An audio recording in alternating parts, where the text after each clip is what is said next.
looking at me and saying, well, Dr. Bledsoe, what's in a story? I'm so glad you asked that question. First of all, stories help us understand each other so much better.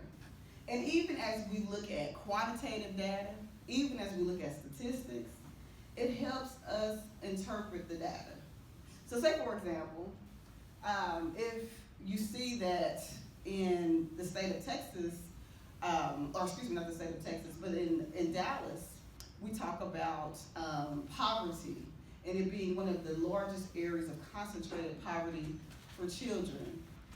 However, if you're looking at just educational graduation rates or maybe STAR testing or something of that nature, it's easy to look at the statistics but yet not know the story behind it. And so that's why it's so important that even as scholars, as students, that we incorporate the storytelling and we see the value of storytelling.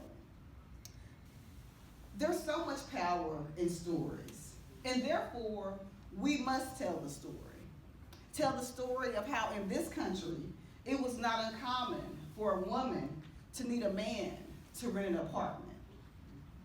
It wasn't too long ago that if a woman wanted to buy a car, she needed to take her father and her brother.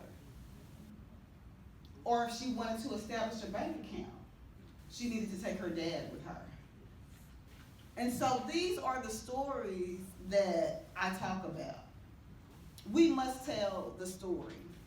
Tell the story of how in this country, black and brown people could not take out mortgages due to redlining.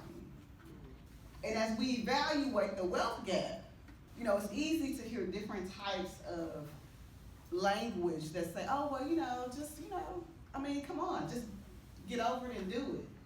Well, if we look back at the story and look at the transfer of wealth, we know the story behind it. That black and brown bodies have built up this economic infrastructure within our country, but yet have not been able to gain the benefits of it. So it's important that we tell the story. Or even earlier as I was talking about how student achievement sometimes is predicted by zip codes, right? So these are the reasons why we must tell the story behind these issues. But that's not the whole story. In the face of struggle, underrepresented groups have accomplished a great deal. You need to know your story, because when you know your story, you know thyself. And that can inspire you to move forward to accomplish the goal of creating a business, achieving a financial goal, taking a promotion at work, or even developing an initiative to build social capital. Knowing yourself